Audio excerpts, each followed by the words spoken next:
Vi vil fortælle om densitetsbestemmelse ved pyknometermetoden. Så virker det lort ikke engang. Det her det er et pyknometer,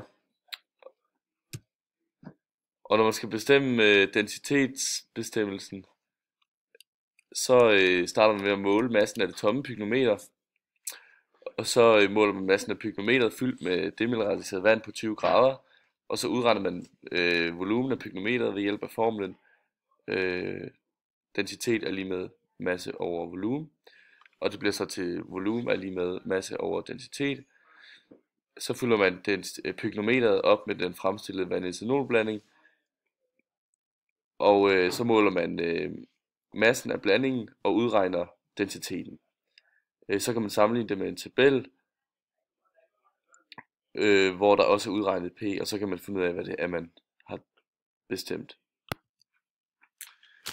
Det første vi gør, det er at måle massen af det tomme pyknometer, og det vejer 24,6228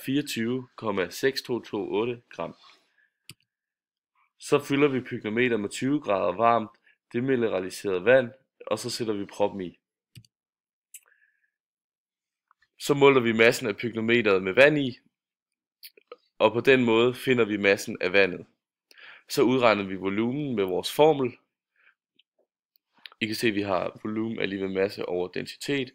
Densiteten af vand det er en tabelværdi, og den er 0,998 gram per liter. Og vi får det til, altså vi får volumen af pyknometer til at være 24,3738 liter. Nu kan vi så fylde en anden væske i, f.eks. en etanolblanding. Og på den måde kan vi så regne massen ud af den væske, og på samme måde regne densiteten ud. I kan se i tabellen her, hvordan vi kan sammenligne, hvad for en etanolblanding vi har med at gøre.